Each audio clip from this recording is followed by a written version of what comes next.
حدیث کتاب سنن ابن ماجہ کے اندر کتاب السنت کے اندر ایک باب کے باب فضل عثمان، وہاں پر حدیث عائشہ فرماتی ہے کہ نبی کریم علیہ السلام کی زندگی کی آخری بیماری جس کو ہم سکرات کہتے ہیں، جس کو ہمارے ہاں آخری دن کہتے ہیں، فرماتے وہ دن تھے نبی کریم صلی اللہ علیہ وسلم بستر علالت پر آرامی تھے۔ ایک دن اللہ کے پیارے حبیب علیہ الصلوۃ والسلام نے ایک بات کہی، آپ نے فرمایا وَدِدْتُ، میں چاہتا ہوں لو ان عندی اصحابی، اس وقت مجھے اپنے صحابہ سے گفتگو کرنے کا موقع مل جائے، اس وقت مجھے اپنے پیاروں سے گفتگو کرنے کا موقع مل جائے۔ سیدہ فرماتی ہیں نبی کریم علیہ السلام تنہا تھے، اکیلے تھے، جب آپ نے یہ کہا سیدہ فرماتی ہیں میں نے قریب آ کر کہا لو ندعو لک ابا بکر، اللہ کے حبیب اگر آپ چاہیں تو آپ کے لیے ہم ابو بکر کو بلائیں، آپ ان سے گفتگو کریں، لیکن ام المومنین فرماتی ہے وسکت رسول اللہ صلی اللہ علیہ وسلم، نبی کریم علیہ السلام خاموش ہو گئے، کوئی جواب نہیں دیا۔ سیدہ نے دوبارہ کہا لو ندعو لک عمر، اللہ کے حبیب اگر آپ چاہیں تو ہم عمر کو بلائیں آپ سے کچہری کے لیے، آپ سے گفتگو کے لیے، لیکن سیدہ فرماتی ہے سکت رسول اللہ صلی اللہ علیہ وسلم، نبی کریم علیہ السلام خاموش ہو گئے۔ فرماتے ہیں تیسرا نام ہم نے لیا الا ندعو لک عثمان، اللہ کے نبی اگر آپ چاہیں تو ہم آپ کے لیے عثمان کو بلائیں، پھر زندگی کے آخری لمحات میں آپ عثمان سے بیٹھ کے گفتگو کریں۔ حدیث میں آتا ہے اماں فرماتی ہیں جب عثمان کا ہم نے نام لیا، نبی کریم علیہ الصلوۃ والسلام نے کمزور سی آواز میں کہا کہ نام ہاں ہاں عثمان کو بلاؤ، عثمان کو لے کے آؤ، خود سے مجھے باتیں کافی ساری کرنی ہے۔ سیدہ فرماتی ہیں ہم نے پیغام بھیجا سنا عثمان آئے، لیکن جیسے ہی عثمان آئے اماں فرماتی ہیں نبی کریم علیہ السلام کی محفل میں جیسے ہی عثمان پہنچے، اللہ کے حبیب علیہ السلام نے اشارہ دیا، آپ نے فرمایا عائشہ آج میرے اور عثمان کے رازدانی کی باتیں ہونی ہیں، آپ کہیں تھوڑی آگے پیچھے ہو کے بیٹھیں، عثمان سے مجھے پرسنل گفتگو کرنی ہے۔ حدیث میں آتا ہے فجعل النبی صلی اللہ علیہ وسلم یتکلمہ، اللہ کے پیارے حبیب علیہ السلام عثمان سے باتیں کرتے ہیں، گفتگو کرتے ہیں۔ اماں فرماتی ہے میں دور بیٹھے دیکھ رہی تھی، نبی کریم علیہ السلام باتیں کرتے جاتے ہیں، نبی کریم علیہ السلام نصیحتیں کرتے جاتے ہیں، فوجہ عثمان یتغیر، عثمان کے چہرے پہ غم کی عالم طاری ہے، افسوس کی عالم طاری ہے، عثمان سوچوں میں جا رہا ہے، خیالات میں جا رہا ہے۔ محمد کریم علیہ السلام باتیں کرتے جاتے ہیں، کرتے جاتے ہیں، فرماتے ہیں ساری باتیں میں نہ سن سکی، جب عثمان کے جانے کی باری آئی میں اسی مجلس میں واپس آئی۔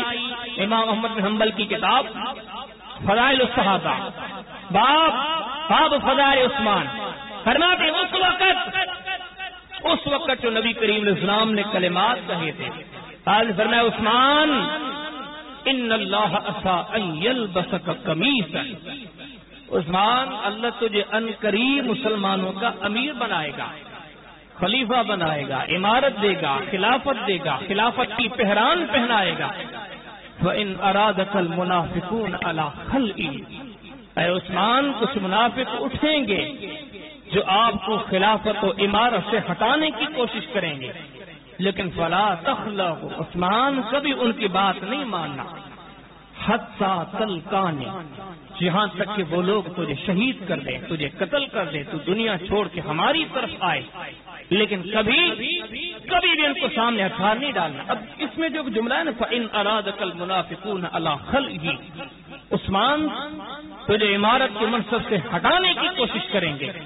اس حدیث سے کئی ائمہ محدثین نے یہ چیز لی کہ عثمان کے دل کے لیے جس کے دل میں نفرت کے، عداوت کے، دشمنی ہے، محمد کریم علیہ السلام کی اس حدیث کے ان کلمات کی روشنی میں اس بندے کے دل میں نفاق ہے، وہ منافق ہے۔ بہرحال یہ نبی کریم صلی اللہ علیہ وسلم نے آخری ٹائم پہ وصیت کی تھی، اور اس کے علاوہ بھی اللہ کے پیارے رسول اللہ صلی اللہ علیہ وسلم نے کئی مواقع پر سیدنا عثمان کو باخبر کیا تھا، بلکہ سیدنا عثمان تو کیا مدینے کے دوسرے لوگوں کو باخبر کیا تھا، وقت آئے گا، زمانہ آئے گا، ٹائم آئے گا، ایسے ہوگا کہ اس بندے کو مظلوم بنا کر مدینہ میں شہید کیا جائے گا۔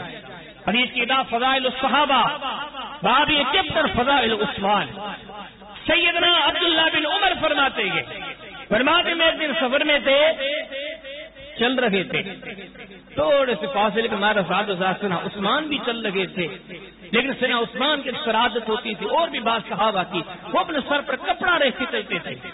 نبی کریم صلی اللہ علیہ وسلم کے ساتھ اس چلتے ہوئے قافلے میں عثمان بھی دور ہیں۔ سیدنا عبداللہ بن عمر فرماتے نبی کریم صلی اللہ علیہ وسلم نے اشارہ کیا سیدنا عثمان کی طرف، اور اس اشارے سے پہلے نبی کریم صلی اللہ علیہ وسلم اپنے بعد کے بگڑے ہوئے معاملات کا حالات کا تذکرہ کرتے تھے، مسلمانوں میں یہ ہوگا، مسلمانوں میں وہ ہوگا، مدینے میں بگاڑ آئے گا، اے میرے اصحاب آپ کے مابین عجیب سی صورتحال پیدا ہوگی۔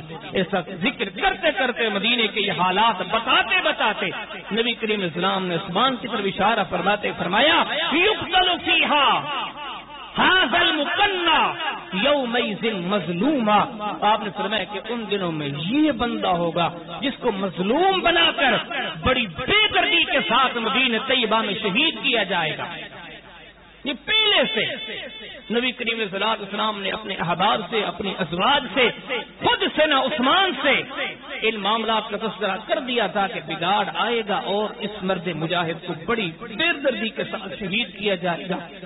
اب یہ جو پیشن گوئیاں تھی کسی عام بندے کو تھی نہیں، اس ذات کی تھی کہ جس کے بارے میں قرآن کہتا ہے، اس کی زبانی اعلان ہوتا ہے ان اتبع الا ما یوحی الی۔ اور اب فرماتے حبیب آپ قرآن پڑھ کے لوگوں کو کہہ دیں کہ میں محمد کریم علیہ السلام جو کہتا ہوں، جو کرتا ہوں، یہ اللہ کی وحی ہے، یہ اللہ کا امر ہے، وما ينطق عن الهوى ان هو الا وحی یوحی۔ اب اس ذات کے یہ کلمات من وان ایسے ہوا۔ سیدنا عثمان کی سیرت کا یہ پہلو، شہادت کا یہ پس منظر پڑے کہ اسی دور سے فتنوں کا آغاز ہو چکا تھا جب سیدنا عمر کو شہید کیا گیا تھا۔ صحیح بخاری کے اندر کتاب الفتن کے اندر باب نزول الفتن کے اندر نبی کریم اسلام نے فرمایا کہ میری امت کے درمیان ایک دروازہ بند ہے، جب تک وہ بند ہے شیطان فتنے نہیں کر سکتا، لیکن جب وہ دروازہ کھل گیا، وہ دروازہ توڑا گیا تو اس کے بعد فتنوں کے بعد فتنے ہوں گے۔ سب سے پہلی جو دشمن کی چال تھی، سازش تھی، پہلا جو فتنہ تھا سیدنا عمر کی شہادت تھی۔ اس شہادت کے بعد آہستہ آہستہ دشمن منظم ہوتے رہے، یہودیوں نے، عیسائیوں نے، دوسرے اسلام کے مخالفین نے آپس میں میل جول ملاقاتیں شروع کی، اور مسلمانوں کو نسخوں کے ظاہری طور پر سامنے تو لڑ نہیں سکتے تھے، مسلمان اتنے مضبوط تھے۔ سیدنا عثمان کے، سیدنا عمر بن خطاب کے اختتامی ایام سے یہ سازشیں شروع تھی۔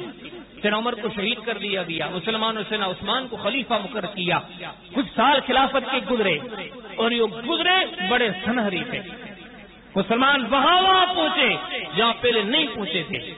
آخر چلتے چلتے جب کچھ سال گزرے، خبیثوں کا سردار کہہ لیں، بدنیتوں کا سالار کہہ لیں، یہودیت کا ایجنٹ کہہ لیں، اور عالم اسلام کا سب سے بڑا دشمن کہہ لیں، ایک بندہ جس کے مقدر میں ساری یہ ذلت، یہ تباہی، یہ بربادی، یہ رسوائی لکھی ہوئی تھی، اس نے جنم لیا۔ کون سا؟ ابن سبا، مذہباً یہودی تھا، اسلام کا ظاہری طور پر لباس اس نے پہنا۔ اس بندے نے سیدنا عثمان کے خلاف راہیں ہموار کی۔ یہ بندہ جب ظاہر ہوا اس نے بڑے حالات بگاڑے۔ واقع کو تفصیل سے نہیں بلکہ اختصار کے ساتھ لے کے جاتے ہیں۔ اس بندے نے کوفے میں، مصر میں، بصرہ میں، مدینہ میں ایسا ماحول بگاڑا، لوگوں کو اکسایا، سازشیں کی، جھوٹ سے کام لیا، پروپیگنڈے سے کام لیا۔ کبھی موقع ملے گا تو شہادت عثمان پر بڑی وضاحت کے ساتھ انشاءاللہ ایک گفتگو کریں گے۔ اور اس میں ایک چیز یہ بھی ہے، اس موضوع پر یا ایسے مضامین میں اکثر تاریخی اقوال ہوتے ہیں، تاریخ ابن کثیر میں ہے، تاریخ طبری میں یہ ہے، تاریخ بغداد میں یہ ہے، تاریخ فلاں تاریخ فلاں تاریخ، وہ تاریخوں میں جو لکھا ہوتا ہے بے سند الا ماشاءاللہ۔ میں یہ کوشش کرتا ہوں کہ ان بے سند جو تاریخ کی کتابیں ہیں، یا وہ کتاب جو کتاب تو مستند ہیں لیکن ان میں تاریخی جو باتیں ہیں وہ بے سند ہیں، اگر کہیں سندیں ہیں تو وہ غیر ثابت ہیں۔ ان غیر ثابت چیزوں سے ہٹ کے ہم صرف وہ چیزیں پیش کرتے ہیں جو مستند ہیں، جو باسند ہیں، جو امت مسلمہ کے اندر ایک معتمد درجہ رکھتی ہیں۔ وہ کتب کے، ان کتب کے اندر اس واقعے کے بارے میں کیا لکھا ہوا ہے۔ اب جیسے ہی نبی کریم علیہ السلام کی پیشن گوئیاں ظاہر ہونے لگی، اس بندے نے بڑی سازشیں کی. حج کا مہینہ آنے والا تھا، ذی الحجہ کا مہینہ. اس بدبخت نے پورے خطے میں چال بچھا کے ہر شہر میں، ہر علاقے میں اپنے بندے تیار کیے تھے. یہاں تک کہ مختلف علاقوں سے اس بندے نے قریب 4000 لوگ تیار کیے. ان کو اپنے ایک علاقوں سے نکال کے مدینہ کا رخ کیا اور کہا کہ لوگ پوچھیں کہاں جاتے ہو تو یہ کہنا ہے کہ حج پہ جا رہے ہیں، کہ آگے حج آ رہا ہے. لیکن ارادہ حج نہیں تھا، ارادہ یہ تھا کہ مدینہ پہنچ کر سیدنا عثمان کو مجبور کر کے ان کو معزول کرنا گے اور خلافت پر قابض ہو کر مسلمانوں پر حکمرانی کر لیجیے. اگر ایسے نہ ہو سکا تو سیدنا عثمان کو شہید کرنا گے. مدینے میں آ کر ان لوگوں نے ہر طرف گھیرا ڈال دیا، ہر طرف ان کے بندے نظر آتے ہیں. کئی بندے مدینے کو چھوڑ کر حج کرنے کے لیے مکہ گئے گے اور باقی جتنے مدینے میں بستے تھے عثمان تو عثمان سے پہلے بھی میں نے آپ کے سامنے کہا، وہ دشمنوں کی بد اخلاقی کو دیکھ کے بد اخلاق بننے والے تو تھے نہیں، ظالموں کے ظلم کو دیکھ کر ظلم کے رستے پہ چلنے والے تو تھے نہیں. کافر کچھ بھی ہے، ظالم کچھ بھی ہے، باغی اور سر پہ کچھ بھی ہے، مومن تو اپنا کردار ادا کرتا ہے. سیدنا عثمان نے کہا کہ کچھ بھی ہو، مدینے میں میری اجازت کے بغیر کسی کو کچھ نہیں کہنا. امیر المومنین یہ باغی آئے ہیں، سرکش آئے ہیں. فرمایا کچھ بھی ہو. کیوں؟ وہ محمد کریم علیہ السلام کی وصیتیں جو آپ نے آخری ٹائم پر کہی تھی وہ لفظ باللفظ یاد تھی. آگے ان کا تذکرہ بھی کرتے گئے. حدیث میں آتا ہے کہ ان باغیوں نے مجبور کیا سیدنا عثمان کو خلافت کو چھوڑو وگرنہ صعوبتیں ڈالی جائیں گی. فرمایا کچھ بھی کر لو، محمد کریم علیہ السلام کی وصیتیں میں قطعاً طور پر خلافت کو نہیں چھوڑ سکتا. معاملات یہاں تک پہنچے سیدنا عثمان کے گرد انہوں نے اپنے سپاہی کھڑے کر دیے، نہ کوئی آ سکے نہ کوئی جا سکے، کھانا پینا سارے معاملات بند کر دیے. 3 کتابوں میں، اور تو کئی کتابوں میں حوالے موجود ہیں، 3 کتابوں میں بڑی وضاحت موجود ہے. امام نسائی کے سنن کتاب الاحباس باب وقف المسجد، امام ابو نعیم کی حلیۃ الاولیاء باب فضائل عثمان، امام احمد بن حنبل کی فضائل الصحابہ باب فضائل عثمان، اور کئی کتابوں میں وضاحت موجود ہے. سیدنا عثمان کو گھر میں قید کر دیا. ایک گھر والی تھی وہ اس گھر میں موجود تھی، باقی کوئی گھر میں نہیں، نہ کوئی آئے گا نہ جائے گا، کوئی چیز نہیں پوچھے گی. آخر وہ دن آیا کہ حدیث میں آتا ہے کہ سیدنا عثمان دروازے تو بند گئے، اپنے گھر کی چھت پر چلتے گئے. اور جس نے اس واقعے کو ذکر کیا فرمایا کہ میں نے عثمان کے چہرے پہ نظر کی تھی کئی دنوں کی. یہ مسند احمد کے اندر حدیث ہے، حدیث عثمان کی سیریز میں بیان کرنے والا کہتا ہے کہ عثمان جب چھت پہ چڑھے تھے اور تو کوئی دروازہ نہیں بات کرنے کا، لیکن جس دن چھت پہ میں نے اس بندے کو دیکھا کئی دنوں کی بھوک اور پیاس نے اس بندے کو نڈھال کر دیا تھا. قریب 63 سال عمر گئے، بڑھاپے کا عالم گئے، کئی دنوں سے پانی بھی بندے، کھانا بھی بندے. ظالم تو ایسے ظالم سے باغی جنہوں نے کہا پانی کا قطرہ تک نہیں جائے گا، اور ایسے مغرور سے کہا اگر جائے گا تو مدینے کے کنووں کا نہیں جائے گا، سمندر کا کڑوا پانی جائے گا. لیکن ایسے بھی قدردان تھے جنہوں نے کہا کہ عثمان کی جان بچ جائے تم کنووں کا پانی روک دو، ہم سمندروں کا پانی پہنچائیں گے. کئی دنوں کے بعد جب چھت پہ کھڑے ہوئے 5 باتیں کہی. کہا کہ مدینے میں فلاں جو لوگ ہیں ان کو بلا لاؤ. باقی تو سارے باغیان کھڑے گئے، سرکش کھڑے کے، چھت پہ مسلمانوں کا امیر کھڑا ہے. آپ نے فرمایا بتاؤ. انشد باللہ، میں اللہ کی قسم دے کے آپ سے پوچھتا ہوں بتاؤ میں وہ عثمان نہیں جو محمد کریم علیہ السلام نے احد جبل پر کھڑے ہو کر احد جبل کو ٹھوکر مارتے ہوئے کہا تھا اسجد یا احد فانما علیک نبی و صدیق و شہیدان. احد رک جا، تھم جا، تیرے اوپر 1 صدیق ہیں 2 شہید ہیں. فرمایا اللہ کی قسم دے کر پوچھتا ہوں بتاؤ اس دن میں نبی کریم علیہ السلام کے ساتھ احد پر کھڑا تھا کہ نہیں تھا؟ سارے لوگوں نے بیک زبان جواب دیا. فانشد له رجال، سارے لوگ کہتے ہیں عثمان تو واقع اس زندہ. آپ نے فرمایا انشد باللہ، میں آپ کو قسم دے کے پوچھتا ہوں مجھے بتاؤ تو صحیح محمد کریم علیہ السلام بیعت رضوان میں بیعت لے رہے تھے، اپنا ہاتھ اوپر کر کے کہا تھا ہاذہ یدی ید عثمان، عثمان اگر یہاں پر موجود نہیں اس کی طرف سے میں محمد اپنا ہاتھ بیعت میں ڈالتا ہوں، بتاؤ میرے محمد کریم علیہ السلام نے میرے بارے میں یہ کہا تھا یا نہیں کہا تھا؟ حدیث میں آتا ہے فانشد لہ رجال، سارے لوگوں نے کہا کہ عثمان واقع کہا تھا۔ پھر سے عثمان نے تیسری بات کہی، آپ نے فرمایا بتاؤ میں وہ عثمان تو نہیں ہوں جب جنگ تبوک کے موقع پر نبی کریم علیہ السلام نے اعلان فرمایا تھا، آپ نے فرمایا من جہش جیش الاسرى فلہ الجنہ، آج تبوک کے میدان کے لیے کوئی مسلمانوں کی مدد کرے اس کے لیے جنت کی بشارت ہے۔ آپ نے فرمایا بتاؤ میں وہ تو نہیں، جہشت نصف الجیش، میں نے ایک بندے نہیں، دو بندے نہیں، تین بندے نہیں، مسلمانوں کا 30,000 کا لشکر جنگ تبوک کی طرف نکلا تھا، پورے 15,000 کا بندوبست سارے مدینہ نے کیا تھا، باقی 15,000 لوگوں کے انتظام کا، کھانے کا، پینے کا، سواریوں کا انتظام مجھ اکیلے عثمان نے کیا تھا۔ بتاؤ کہ محمد کریم علیہ السلام کے بقول جنت کی بشارت میرے لیے ہے کہ نہیں ہے؟ حدیث میں آتا ہے سارے لوگوں نے جواب دیا فانشد لہ رجال، ہاں عثمان آپ سچ کہتے ہیں۔ آپ نے فرمایا چوتھی میری بات سنو، جب یہ مسجد نبی چھوٹی پڑ گئی تھی کیا محمد کریم علیہ السلام نے اعلان نہیں کیا تھا جو اس مسجد کے پڑوس والا پلاٹ لے کے مسجد میں شامل کرے گا اس کے لیے جنت کی بشارت ہے، اور میں عثمان ہوں، میں نے پلاٹ لے کے مسجد میں شامل کیا تھا، بتاؤ میں وہ عثمان ہوں کہ نہیں جو اس حدیث کے نتیجے میں نے جنت ہونے کی بشارت کمائی؟ سارے لوگوں نے فانشد لہ رجال کہا کہ ہاں واقع عثمان آپ وہی ہیں۔ آپ نے فرمایا میں 5ویں چیز آپ کے سامنے رکھتا ہوں، بتاؤ مدینے میں پینے کے لیے پانی نہیں تھا، لوگ پینے کا پانی یہودیوں سے خرید کرتے تھے، محمد کریم علیہ السلام نے اعلان فرمایا، آپ نے فرمایا ہے کوئی جو کنواں خرید کرے اس کے لیے جنت کی بشارت ہے، بتاؤ کہ میں عثمان ہوں کہ نہ جس نے کنواں خرید کیا؟ لوگوں نے کہا کہ ہاں تو وہی ہے۔ آپ نے فرمایا پھر میری 2 باتیں سنو، کتنے بڑے دکھ کی بات ہے، جس مسجد کو میں نے بنایا، جس مسجد کو میں نے خرید کیا، اس مسجد کی توسیع کا کام میں نے کیا، یہ ظلم کی بات نہیں ہے۔ ان تمنعونی ان اصلی فیہ رکعتین، آج اس مسجد میں 2 رکعت پڑھنے کی مجھے اجازت نہیں، بتاؤ یہ ظلم ہے کہ نہیں؟ آپ نے فرمایا جس کنویں کو میں نے خریدا تھا کیا یہ ظلم نہیں کہ آج اس کنویں کا پانی مجھ تک نہیں پہنچایا جاتا؟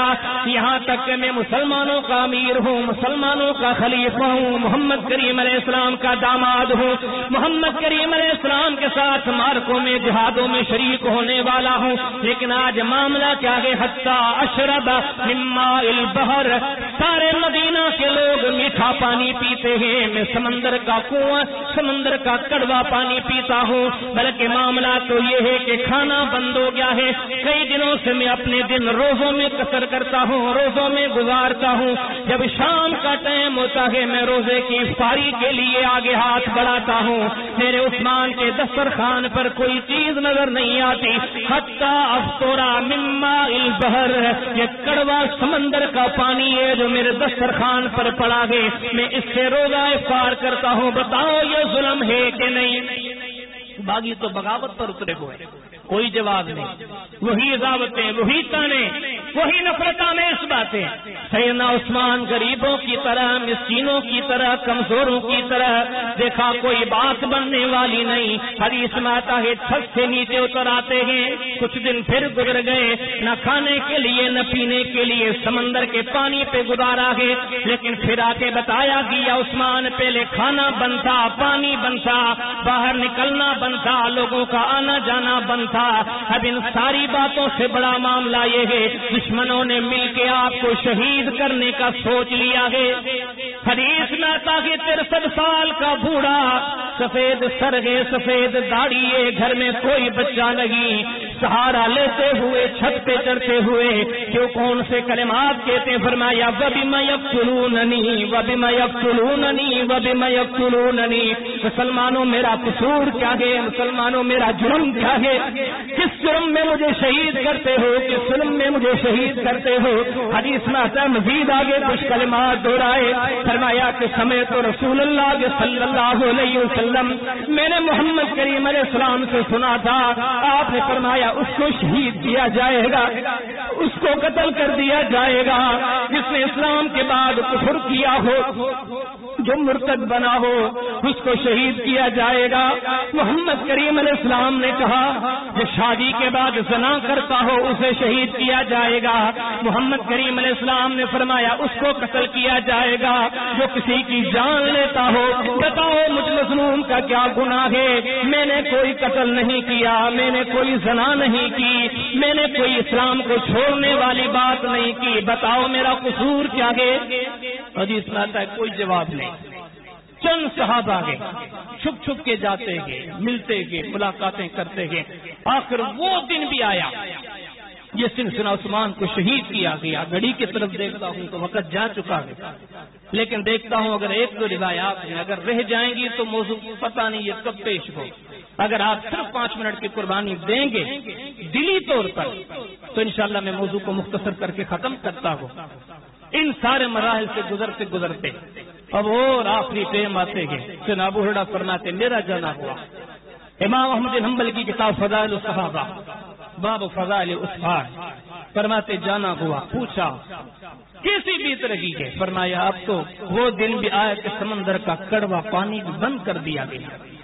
فرماتے فإنی اشہد ان لا الہ الا اللہ وَأَنَّ مُحَمَّدًا عَبْدُهُ وَرَسُولُهُ۔ آج تو عثمان کا وقت کرتا ہے لا الہ الا اللہ کا ورد کرتا ہوا، آج کل تو یہی کلمات پڑھتا ہوں، اشہد ان لا الہ الا اللہ وحدہ لا شریک لہ وَأَنَّ مُحَمَّدًا عَبْدُهُ وَرَسُولُهُ۔